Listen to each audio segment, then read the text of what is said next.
Welcome to Kiss and Chapters, where every story begins with a spark and ends with a swoon. If you love heart-fluttering romances, unexpected twists, and characters you'll root for, you're in the right place. Don't forget to like, subscribe, and hit the notification bell so I can keep bringing you more sweet, emotional, and unforgettable stories. Let's fall in love with every chapter, together. Chapter 1. The Wrong Number. Brenda Grey tapped away at her laptop, her fingers dancing swiftly across the keyboard as she typed out the minutes from that morning's meeting. The words blurred slightly from hours of work, but her posture remained as impeccable as ever. Her black-framed glasses sat perched on her nose, and not a strand of hair dared fall from her tight bun. Efficiency was her brand, and Reid, her ice-cold perfectionist CEO of a boss, demanded nothing less. The sharp ding of her phone broke her rhythm. She blinked, adjusted her glasses, and checked the message. Unknown number. Thinking about last night. Can't wait to see you in that red dress again. Winking face. Brenda froze. Her brows knit in confusion as she stared at the screen. The number was saved. It was Mr. Reid's. Her boss. The same man who once asked her to reformat a single slide 3 times because the font felt too optimistic. What in the world? She glanced toward his glass office. Alexander was sitting at his desk, one hand on his phone, the other sipping espresso like he didn't just text his assistant a late-night fantasy. Brenda bit the inside of her cheek. It had to be a mistake. Just as she went to put her phone down, another message arrived. Alexander Reid, dinner tonight? My place at 8. Bring that smile too. I've missed it. Her heart dropped. Brenda leaned back in her chair and stared at the ceiling for a full 5 seconds. This could be career suicide, but it was also just too tempting. Brenda, I think you have the wrong number. Unless that smile and red dress were meant for your spreadsheet-loving assistant. She hit send before she could talk herself out of it. Seconds passed. Then minutes. Then, Alexander Reid, Brenda. He was typing again. Then he stopped. From inside his office she saw him glance up slowly, phone in hand, eyes narrowing behind his rimless glasses. Their eyes met through the glass. She arched a brow and tilted her head. For the first time since she'd started working at Reid Enterprises, Alexander Reid looked rattled. Alexander Reid, disregard that. It was sent in error. Brenda, relax, Mr. Reid. I didn't know you had it in you to flirt. No reply. She smirked. Later that day the office was unusually quiet. No sarcastic remarks from Alexander. No sharp critiques. He barely even looked her way during their afternoon briefing, which only made Brenda want to poke the bear even more. So during her lunch break she sent one more message. Brenda, you sure you didn't mean to text me? I do have a red dress, you know. The typing bubbles appeared, then disappeared, then came back. Alexander Reid, careful, Brenda. Keep this up and I just might text you on purpose next time. Her breath caught. Well then. Maybe work was about to get a lot more interesting. Chapter 2. Rules of the Game. Brenda Grey arrived at the office the next morning dressed for war. Or at least for psychological combat. High ponytail. Neutral lipstick. Crisp white blouse tucked into a black pencil skirt that screamed competence and nothing else. Nothing about her appearance said, text me back, handsome, though her phone definitely waited for just that. Not that she'd admit it. Alexander Reid hadn't replied again after his careful Brenda text last night, but it lingered in her mind like a melody stuck on repeat. He had flirted back. Not vaguely. Not professionally. Not accidentally. Back in her cubicle she powered on her desktop and opened the schedule. He had a board meeting at 9 a.m. and a press call after. Which meant she had an hour to calm her racing brain and not think about how attractive her emotionally unavailable boss had suddenly become. And how dangerously fun this might get. Brenda, my office, came the familiar low voice. Speak of the suited devil. She stood, grabbed her iPad and walked in with calm, measured steps. Alexander stood behind his desk, staring at his phone, expression unreadable. He looked annoyingly perfect in a tailored navy suit, white shirt unbuttoned just enough to make breathing a conscious task. Good morning, Mr. Reid, Brenda said, poised as ever. Morning. He gestured to the chair across from him without looking up. We need to discuss the upcoming Tokyo trip. Brenda, Saturday, of course. He finally put his phone down and looked at her. Really looked. Something passed between them. His gaze flicked from her face to her lips, just for a second. Brenda felt heat crawl up her neck. She shifted in her seat, mentally kicking herself for overanalyzing a glance. It was a mistake, Alexander said suddenly. Brenda blinked. Excuse me. The text. Last night. I shouldn't have responded. It was inappropriate. So this was damage control. Brenda kept her expression neutral. Understood, Mr. Reid. Consider it forgotten. A beat passed. Should it be? He asked quietly. Brenda's heart jumped. She met his eyes, sharp and unreadable. Do you want it to be? That made him pause. Alexander's mouth quirked slightly as if caught off guard by her boldness. Let's focus on the Tokyo itinerary. Coward, she thought. But said, yes, sir. She was halfway through summarizing the hotel arrangements when his phone buzzed again. He glanced at it and smirked. Teasing. Brenda pretended not to notice.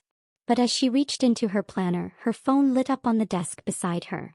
Alexander Reid, I think I'd like to see that red dress. Dinner tonight. Her hand twitched. She didn't look up immediately. Instead, she finished her sentence. The Tokyo office confirmed the welcome dinner for Tuesday evening. Then she met his gaze. Anything else you'd like to add? She asked, perfectly calm. He leaned back in his chair. I think I've said quite enough for now. Brenda smiled. Then we're done here. She stood and walked out, but not before glancing over her shoulder. He was still watching her. Chapter 3. Red dress required. Brenda Grey had faced corporate emergencies, back-to-back presentations and last-minute boardroom disasters. But nothing had prepared her for the sheer chaos of choosing what to wear when your boss, your very handsome, very confusing boss, asks to see you in a red dress. She stood in front of her mirror, 3 dresses laid out on the bed behind her. All red. All too much and not enough at the same time. This is ridiculous, she muttered, pulling her hair into a soft twist and letting a few strands fall around her face. It's not a date. It's dinner. A power dinner. With passive-aggressive flirting and emotional danger. Still, she slipped into a silky, dark red number that hugged her waist and ended just above the knee, elegant enough to pass as respectable. But with heels and that shade of lipstick she rarely wore? Dangerous. She stared at herself for a moment. Then smiled. Let the games begin. Alexander opened the door to his penthouse precisely at 7:59 p.m. He didn't say anything at first. Just stood there, mouth slightly parted, eyes moving from her shoes to her dress to her carefully controlled expression. You said red dress, Brenda said simply, stepping inside. He cleared his throat and shut the door behind her. I did. She glanced around.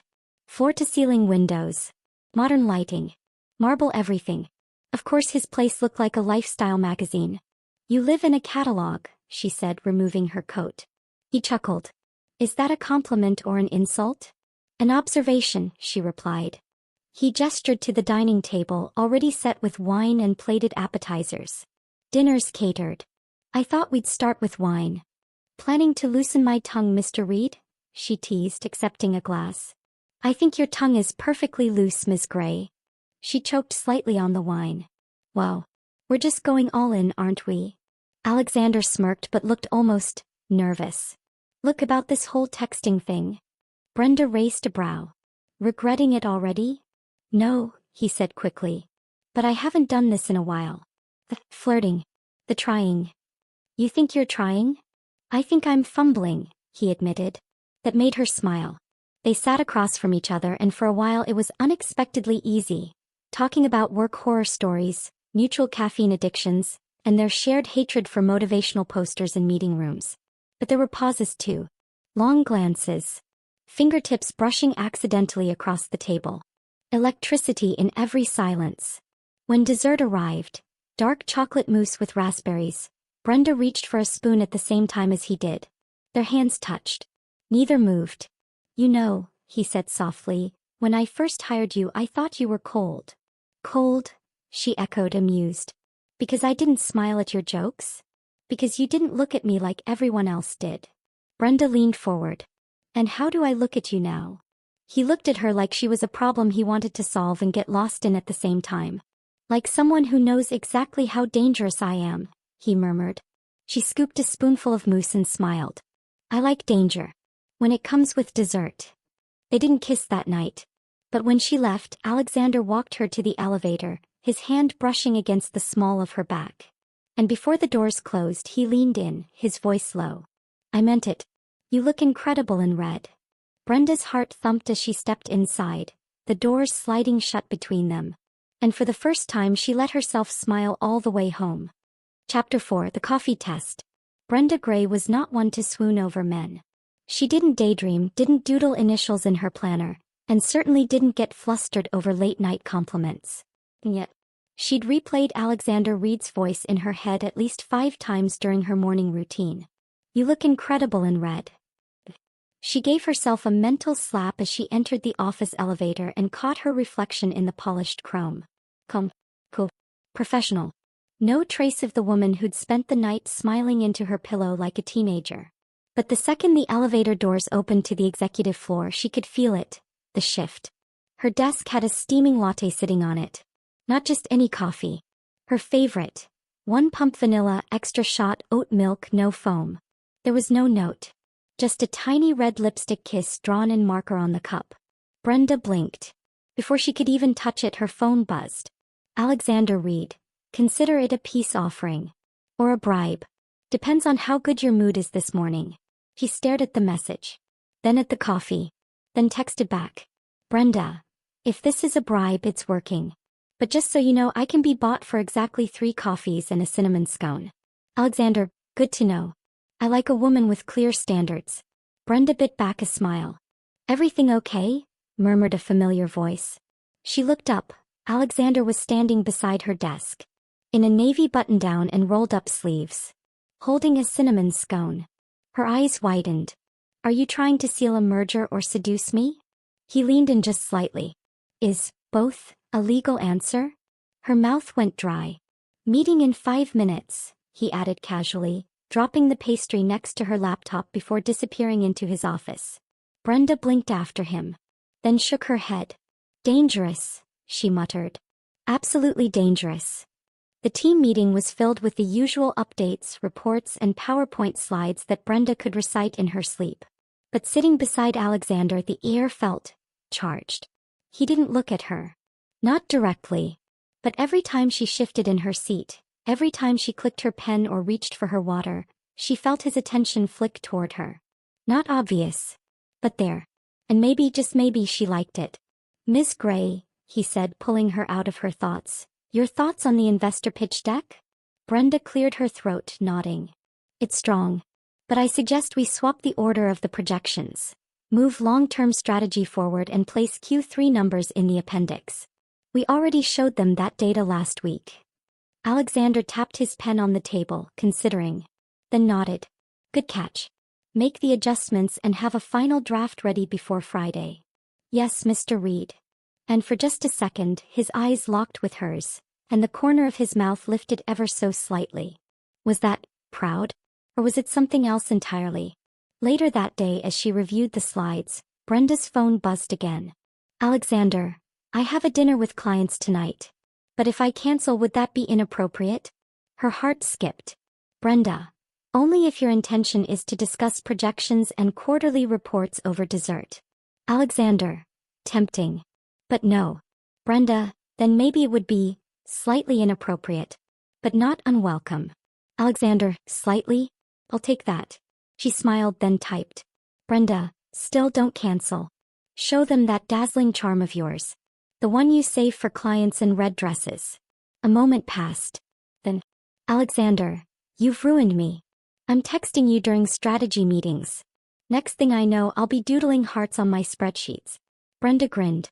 She didn't know where this was going, but one thing was clear. The rules had changed. And she was no longer just Alexander Reid's assistant. She was the woman distracting him, teasing him, challenging him, and maybe, just maybe, making him want something more. Chapter 5. Past tense, present jealousy. It was supposed to be just another Thursday. Brenda Grey arrived early as usual. Coffee in one hand, tablet in the other, her mind already racing through the day's deliverables. She was determined to keep things professional despite the flirty texts, the late-night dinner, and the cinnamon scone that tasted suspiciously like affection. Focus, she whispered under her breath as she walked through the glass doors of Reid Enterprises. But fate of course had other plans. Because standing in the executive lobby in a designer blazer and flashing the same charming grin from 5 years ago, was Ethan Vaughn. Her ex. Her almost fiancé. And the only man who ever made her question if settling was better than solitude. "Brenda?" he said as if her name was a gift he hadn't expected to receive. She froze. "Ethan," she said, every syllable cautious. "What are you doing here?" He took a step forward, hands in his pockets. "Investor meeting. Reid Enterprises just acquired a portfolio that overlaps with my firm." Of course. Of course this would happen now, when she was barely surviving the emotional whiplash of texting her boss in secret. "You look," his gaze flicked over her. "Sharp. Like you're in charge." Brenda smiled politely. "I usually am." Ethan chuckled. "I was hoping we'd run into each other again someday." "Oh. I wanted to say I was sorry. For leaving like that." Brenda stiffened. 3 days before our engagement party." He winced. "Yeah. That." Before the awkwardness could deepen, the elevator doors opened, and out walked Alexander Reid, cool and composed, reviewing something on his tablet. Brenda saw him pause out of the corner of her eye. "Mr. Reid," she said briskly. "This is Ethan Vaughn of Redstone Capital." Alexander's eyes flicked up. One glance. Then another. "Sessing." "Pleasure," Ethan said, extending a hand. Alexander took it. Briefly. His voice was calm. "You're here for the 10 a.m. pitch?" Ethan nodded. "Yes. And full disclosure, I used to know Brenda." "Used to?" Alexander repeated, his tone polite but dipped in ice. Brenda cut in quickly. "We were old college friends. Nothing worth archiving." Alexander looked at her for a beat longer than necessary. Then nodded once. "Brenda, I'll need you in my office. Now." She followed him inside, trying to ignore the tiny alarm bell ringing in her brain. He closed the door. Silence. "You didn't mention an Ethan," he said finally, setting his tablet down. Brenda raised a brow. "Am I supposed to submit a full report on every man who's broken my heart?" "No," he said. "But you might have warned me I'd be shaking hands with him." "I didn't know he'd be here." Alexander stared at her, his expression unreadable. "So that's the ex." Brenda crossed her arms. "What is this? Are we doing this now? The jealousy thing?" His jaw tensed. "You think I'm jealous?" She stepped closer. "I think you're mad that someone else knew me before you ever thought about looking past my job title." The air thickened. "I've never seen you like that," he murmured, eyes sharp. "Guarded. Defensive. You saw a version of me that made your life easier. You never looked harder." Alexander's voice lowered. "Until I sent a text to the wrong number." That silenced her. He stepped closer, just a breath away. "I'm not mad you have a past, Brenda. I'm mad that I didn't ask sooner. That someone else hurt you and I didn't even know it." Her voice was soft. "Why do you care?" "Because I'm starting to want things I shouldn't." He swallowed. "Like your assistant?" "Like you," he corrected. They stood still for a long, heavy moment. Then Brenda stepped back. "We're late for the meeting." She walked out before he could say anything else, her heels clicking like punctuation marks down the hall. But later that day, as she returned from lunch, a single white box sat on her desk. Inside was a scone. A cinnamon one. And a note. "For the woman who makes me forget rules." Brenda bit her lip and closed the box, heart thudding. Because if Alexander Reid was breaking rules, she didn't know how long she could keep pretending she hadn't already broken a few herself. Chapter 6. 1 Room 2 Hearts. Brenda Grey stared at the group email on her screen with growing dread. Subject: Final details, Reid Enterprises Annual Leadership Retreat. Location: Winterbrook Lodge, 2 days, 1 night, mandatory attendance for executive team and senior assistants. Note: Rooms will be assigned in advance. No swapping. She reread that last line 3 times. Oh, swapping. Of course. Because when life is busy making you question your sanity, it also throws in a luxury mountain lodge and shared accommodations with your boss. The one you've been secretly flirting with and not so secretly thinking about kissing. She didn't even need to ask. When she received her room assignment, her suspicions were confirmed. Room 708. Alexander Reid and Brenda Grey. She was still staring at the itinerary when Alexander stepped up behind her desk. "You saw it?" he asked a little too casually. "I did," she said without turning. "Is this your idea of revenge for introducing you to my ex?" He smirked. It was HR. Apparently, they're big on pairing CEOs with their executive assistants to model leadership unity. "Unity," she repeated flatly. "Sounds like propaganda for forced intimacy. Do you object?" Brenda finally turned to face him, arms crossed. "Only if you snore." He leaned in, voice low. "I don't. But I do talk in my sleep. Usually about spreadsheets." She blinked. "You're joking," she said. "Only partially." Winterbrook Lodge was every bit the snowy fairy tale its website promised. Nestled in pine trees and surrounded by mountains dusted with white, it was the kind of place people booked for honeymoons and cheesy romantic getaways. Or apparently, leadership retreats with emotional landmines. Brenda checked in with the group, her suitcase rolling behind her and her anxiety doing somersaults. Alexander had arrived early for a separate meeting, so she hadn't seen him since the elevator ride down that morning. When she finally unlocked the door to room 708, she froze. One king bed. No couch. No twin rollaway. Just one enormous, very luxurious, extremely complicated bed. She wheeled her bag in slowly, then stared at the bed some more. A moment later, the door opened behind her. She didn't have to turn around to know it was him. "Wow," Alexander said, setting his bag down. "They really went for the whole team bonding theme, huh?" "There's only one bed," Brenda said blankly. He raised a brow. "Observant. That's why you're so good at your job." He shot him a look. "I'll take the floor," he offered. She sighed. "Don't be ridiculous. This isn't a drama. We're adults. We'll just draw a line in the middle." Alexander looked amused. "You want to tape a line down the middle of the bed?" "I wouldn't be the first woman to try and keep you on your side," she muttered. He grinned. "But you might be the first one I'd actually listen to." Later that evening, after a company dinner filled with small talk and awkward team-building games, Brenda changed into a long-sleeved shirt and soft leggings. She emerged from the bathroom to find Alexander already in bed, reading something on his tablet. He wore a gray shirt and black joggers, which was deeply unfair. "This okay?" he asked, nodding toward his half of the bed. "It's fine," she said quickly, crawling in on her side, far edge, arms folded like a defensive wall. "Brenda." She glanced at him. He was watching her. "What are we doing?" he asked softly. Her throat tightened. "Sleeping. Separately. On a king-sized bed.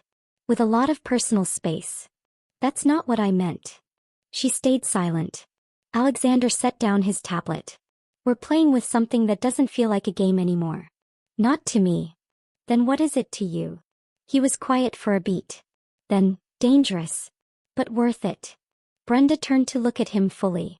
"Alex," she whispered, "if we cross that line we can't go back." He met her gaze. "Maybe I don't want to go back." The tension between them pulsed like static. But still neither moved. Brenda lay back down, staring at the ceiling. He did the same. But long after the lights were out, sleep did not come. Because one bed. One heartbeat away from something neither of them could quite name. Chapter 7. In the dark. Brenda Grey was trying her best to sleep. Emphasis on trying. The lodge was quiet, save for the distant hum of wind outside the window and the steady sound of Alexander Reid breathing beside her. Exactly 2.3 feet away. Not that she was counting. She lay stiffly on her side of the bed, blanket clutched to her chest, staring into the darkness. He hadn't said a word since they both pretended to fall asleep. She'd barely moved either, too aware of how close he was, how warm the room felt even with the cold outside. And how badly she wanted to roll over and see if he was looking at her too. Then suddenly the room went pitch black. No dim light from the hallway. No soft glow from the thermostat panel. Nothing. A loud click sounded, followed by silence. Then Alexander's voice. "Did the power just go out?" Brenda sat up. "Either that or the mountain gods are punishing us for having unresolved tension." He chuckled softly somewhere in the dark. "Is it bad I'm hoping for the latter?" She sighed, reaching toward the nightstand and finding, of course, nothing. "I can't even see my own hand. Want me to light the mood with a business presentation?" Only if it includes a graph on how close you're getting to the line we agreed not to cross. Already crossed it. Manly. Several times, he said without hesitation. Brenda bit her lip. Honesty. Impressive. I'm trying something new. Silence stretched between them, broken only by the wind rattling softly against the windows. Then Brenda whispered, "You know this can't work. Right?" Alexander shifted. "Why not?" "Because you're you," she said. "You. The boss. The man everyone either wants to impress or date. And I'm just." "Don't finish that sentence," he said suddenly firm. "You're not just anything." She exhaled. "If this goes wrong, I'll make sure it doesn't." "You can't promise that." "No," he admitted, voice quieter. "But I can promise that I want to try." Brenda's heart thudded. She couldn't see his face, but she could feel his sincerity.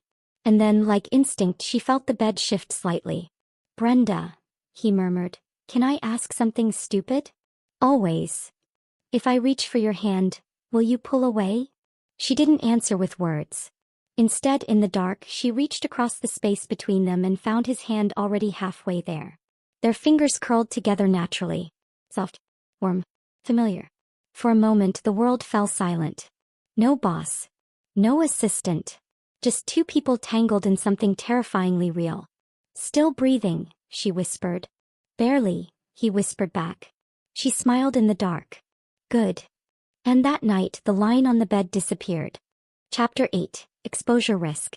The Monday after the retreat felt strange. Brenda Grey stood in front of the mirrored elevator doors, adjusting her blazer with careful precision. Her reflection looked the same, calm, crisp, professional, but everything inside her had changed. Specifically, the part that had spent the weekend curled up next to her boss. Holding hands. Sharing smiles in the dark. And nearly kissing him before falling asleep in his arms. Nearly. Because as intimate as things had gotten, they hadn't crossed that final line. Not physically, but emotionally. The line was long gone. Vaporized. Non-existent. "You're in trouble, Grey," she muttered under her breath. The elevator dinged. She stepped out, trying to act normal, only to find a dozen heads turning toward her in the executive office. Eyes. Curious. Furking. What in the world? She walked calmly to her desk and noticed something sitting on it. A copy of the Reid Enterprises internal newsletter, freshly printed.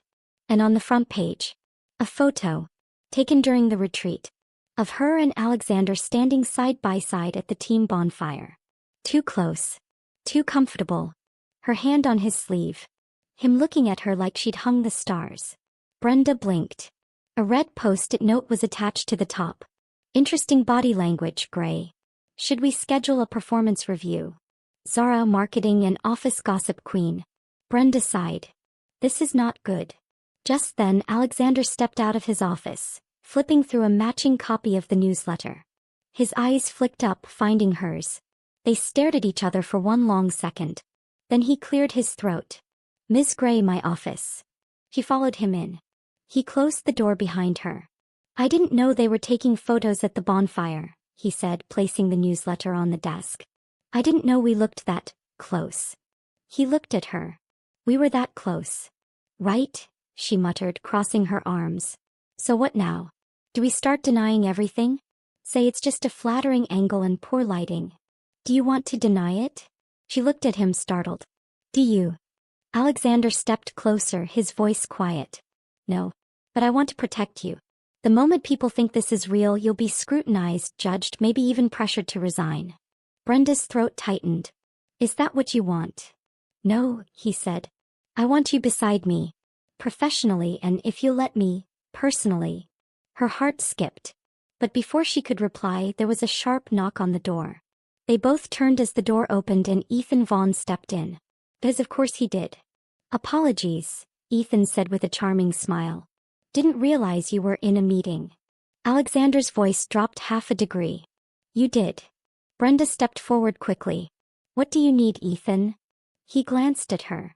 "Just wanted to confirm we're still on for the investor luncheon this week." She nodded. "Thursday at noon." He gave her a longer look than necessary. Then said to Alexander, "I have to say, impressive newsletter cover. You two look Very synchronized. Alexander smiled tightly. We are. Ethan smirked. I'm sure. And then he was gone. Brenda exhaled. That man has a black belt in passive-aggressive energy. Alexander walked back to his desk. Remind me why you ever dated him? I had poor judgment in my 20s. I also once thought bangs were a good idea. He chuckled. Then grew serious. We don't have to announce anything yet. But I don't want to hide us either. Brenda looked at him. You're really not scared of what people will say? I'm more scared of missing the chance to see where this could go. She softened. You know this might be crazy, right? Alexander smiled. We're texting at work, nearly sharing beds on business trips, and I bought you a cinnamon scone with zero sarcasm. It's already crazy. Brenda laughed. And for the first time, even with whispers outside and eyes watching, it didn't feel scary. Felt like something real. Something worth the risk. Chapter 9. Table for Trouble. This isn't a date, Brenda Grey said firmly, adjusting her coat as she stepped into the upscale Italian bistro. Alexander Reid held the door open for her. I never said it was. You're wearing cologne. You like this cologne. That's not the point. He smirked. Then what is the point, Miss Grey? That this is a business dinner, she muttered. Where we just happen to sit across from each other in a dimly lit restaurant with wine and candlelight. He grinned. Right. Strictly spreadsheets and synergy. She rolled her eyes but couldn't stop the smile tugging at her lips. The hostess led them to a quiet booth in the corner. Private, secluded, and entirely too romantic. Brenda sat across from him, doing her best to ignore how handsome he looked under warm lighting. His dark gray dress shirt brought out the color in his eyes, and when he leaned forward to take the menu, she felt her pulse trip. Do you do this often? She asked. Have dinner. Charm women with wine, jokes, and meaningful eye contact. He tilted his head. Only the ones who terrify me a little. Brenda blinked. I terrify you? He grinned. In the best way. Their drinks arrived. Conversation flowed like it always did, effortlessly. They talked about everything. The worst client meltdown they'd ever handled, the time Brenda almost quit after a week because Alexander had emailed her a 2 a.m. urgent bullet point list on font spacing, and how they both secretly judged people who used Comic Sans. I still have that email saved, Brenda said, sipping her wine.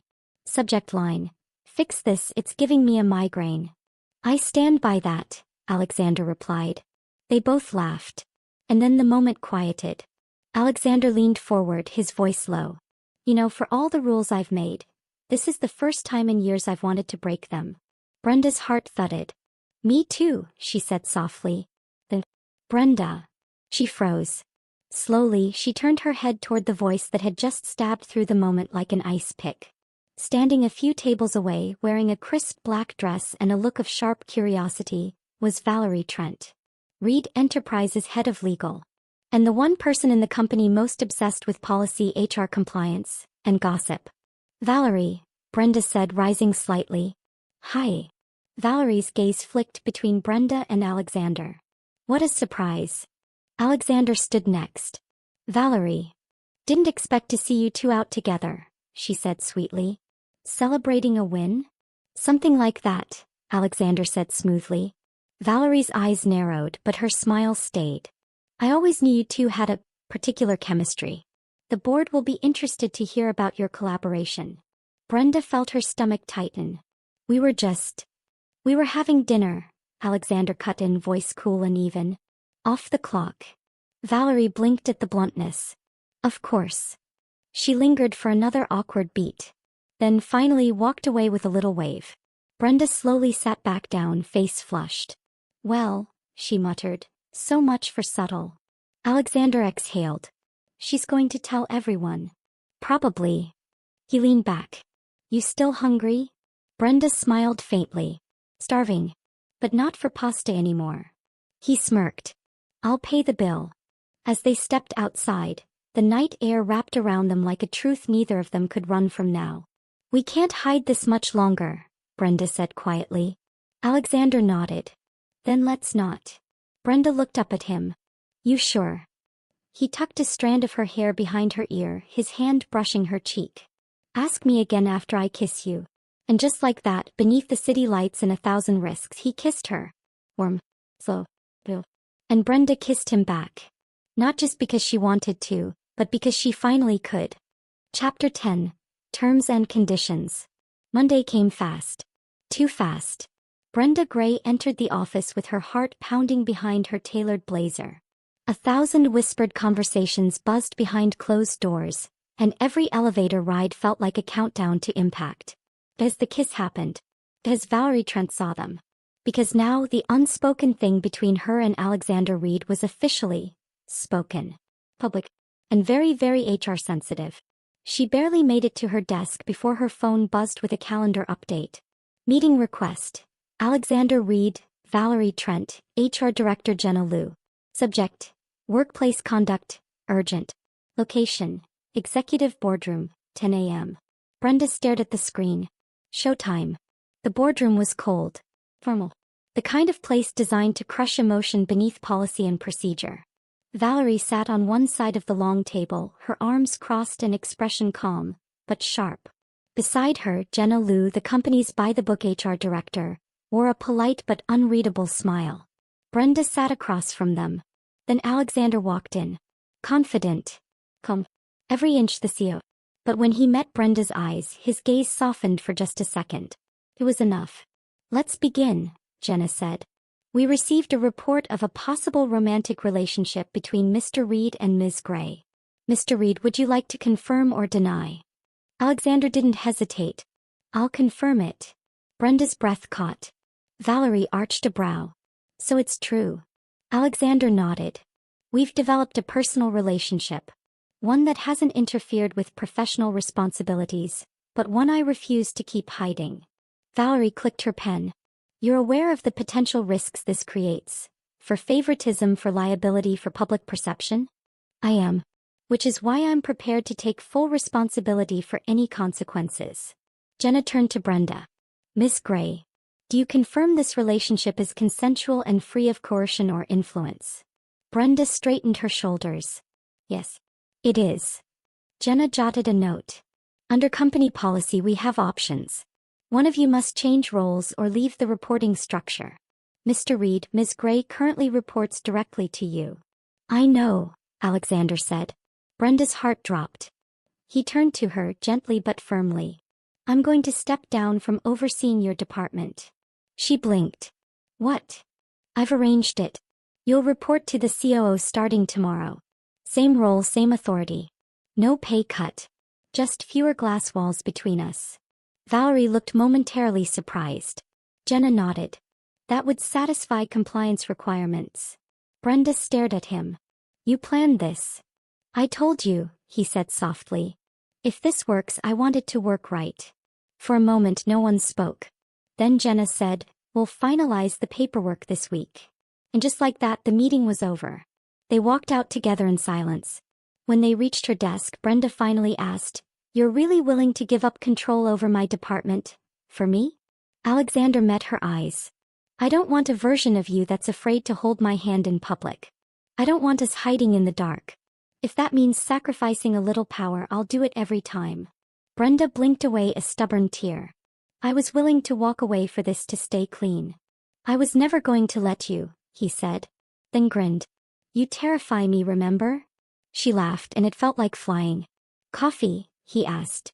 She smiled. Only if there's a cinnamon scone. 1 week later. Brenda Grey sat in the corner cafe across from Alexander. Not as his assistant, not as his secret, but as his partner. Officially. Legitimately. No more hiding. No more wrong numbers. Just two people who had navigated ambition, gossip, late-night texts, and unexpected feelings, and come out the other side. Together. Bonus chapter. The moment I knew. Alexander Reid's POV. The first time Brenda Grey walked into his office, Alexander thought two things. 1, she was brilliant. 2, she was absolutely off-limits. He hired her anyway. Because somewhere deep down he liked the idea of someone who wouldn't laugh at his jokes just because he signed the checks. She didn't flirt. Didn't flatter. Didn't even crack when he pushed for impossible deadlines. She just worked. Flawlessly. Efficiently. Like the sharpest edge of the company's success. So when the accidental text arrived that night and she replied with playful sarcasm and a red dress emoji, Alexander should have ended it. But he didn't. Because for the first time in years he was curious. Excited. And when she showed up in that red dress, everything changed. She wasn't just Brenda Grey, the assistant who knew his schedule better than he did. She was Brenda, the woman who challenged him, teased him and made him feel human again. And when the power went out in that snowy lodge room and she reached for his hand in the dark, that's when he knew. He was already hers. Fully. Quietly. Dangerously. He didn't care about company gossip or HR forms or the photos Valerie Trent would inevitably leak. He just wanted her. Her cinnamon scone orders. Her side-eye sarcasm. Her heart, guarded but worth fighting for. Now, sitting across from her in a tiny cafe with no boardrooms or titles between them, Alexander finally exhaled. Not because things were easy, but because for once they were right. And if love meant giving up power to hold her hand in public, he'd give up the whole company.